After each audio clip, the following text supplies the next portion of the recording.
Hey, how's it going, guys? So I'm going to be working on a Machete 6S today. Just want to kind of show people what this issue is, and we're going to figure it out together, see if I can fix it. I'm sure I can fix it. It's just a matter of what it is. This one's got me scratching my head just a little bit, but I'm thinking the culprit is either somewhere binding or it's on the servo saver, but this is what we got. So if you've got the same issue, could be the same thing. Let's see here. Turn the remote on. Truck on. Doggy's about to go crazy here. Oh, come on, back up now. So if you turn it, you get very little movement on the wheels. Now if I pick it up, so it's very little movement on the wheels, but yet the servo saver's moving, everything's moving. So we're going to check the saver, and then also, like I said, I'm going to disconnect all that and then see if the linkage moves freely. But like I said, this is actually a little worse. I started to take this bottom piece apart and I wanted to show it. So there's two screws out of that right now. This actually did turn when it was off the ground, one way fully and the other way partially. So like, I don't know if the horn got stripped, because it seems like the alignment's still straight on the truck. Steering trim set kind of centered, so like I don't think that's it. I think we either got something binding on the steering rack, or we've got a bad horn that's starting to strip out. So let's dig into this and see what we got. So on the Machete, you want to get these off by the bottom. The receiver box and everything comes off with just these 4 screws on the bottom here. That's it. Let me take that off. It's a little tight in here, but this whole thing flips. You got your receiver and stuff under there. There's your servo.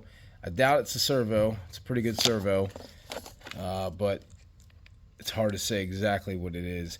This is not, again, the easiest process. You can kind of get in here. If you angle this up a little bit, I can get my driver in this way and come in here and get this screw out.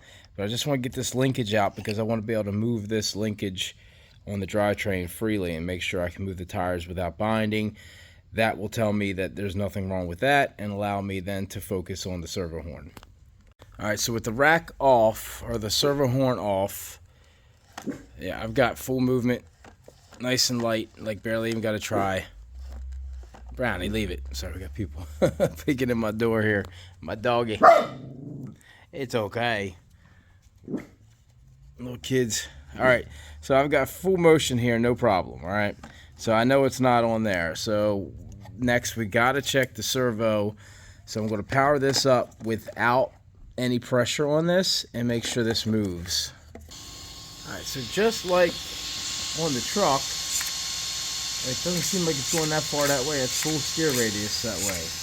Now wait, I got the dual rate turned down, but that still is way more than it's getting the other way. Turn that back up. So, see, it barely goes over to the W, and that way goes all the way over there. I need that out of both sides, so I don't know if that is a servo now, because the horn's got no pressure on it.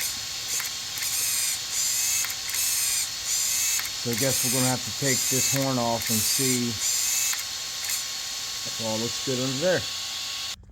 Alright, there was one bad sign. The servo horn, just from taking that long ass screw out, completely turned with it and went this way. So now I'm totally confused if it's the servo or the horn, because this should not be walking full circles. Although even if I turned that servo's rotation doesn't go that far.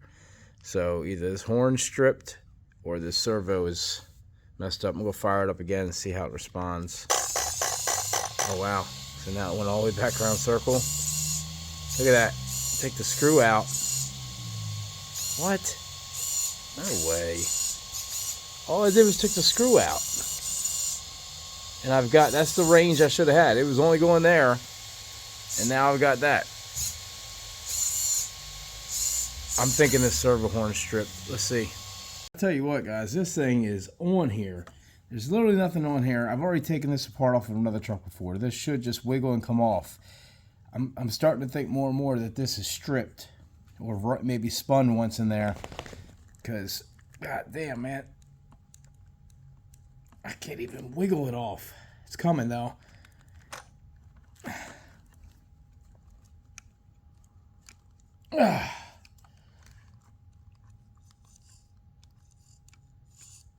Alright, there we go.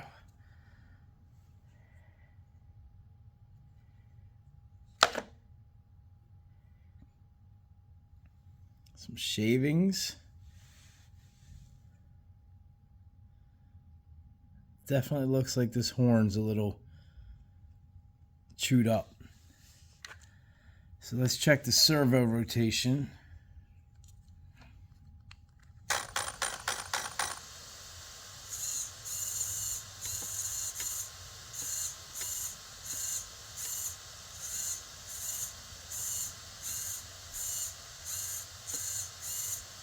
Can't do it without, I'm gonna put a horn on real quick. Alright, so I just threw a horn on, just to sit on top, just so we can check that. Definitely, it was only going there. I think that's our culprit. There's the new one. And there's the old one. Definitely missing some teeth in there.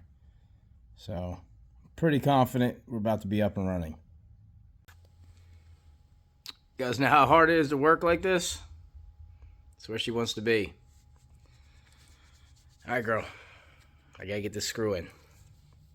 Alright, let's fire this thing up and see what we got here. See if we got a range first.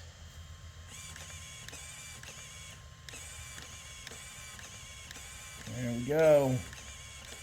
Customer should be happy with that. One thing I don't like, and it's ain't really Redcat's fault, but they need to, I think, team this servo up with a better ESC, because the ESC on this only has a 5 and 6 volt BEC. This servo can go all the way up to 8. And I think it gets 46 kilograms at 8 volts. So right now you're only getting like 30 some, if that, probably out of it, 20, maybe even 25. Whereas if you had an external BEC or a better ESC that would power it, you would get, because this motor, I mean, this servo I sell as upgrades to people, man. And I mean, I can throw these tires around left and right if that servo would just be a little stronger stock. But man, as far as we're concerned, she's ready to run.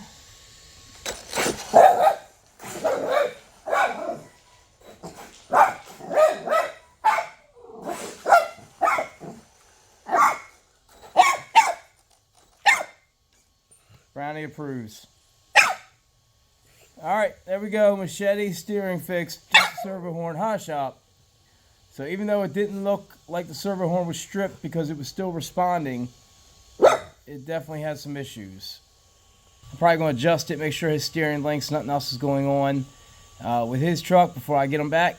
Get back. But this one is all fixed with just a service saver swap. So if you guys have any questions, hit me up. Like I said, I'll be working on these vehicles and trying to show quick repairs and fixes for other people out there just in case they run into the same thing. So stay tuned for more like it, and I appreciate you guys for watching.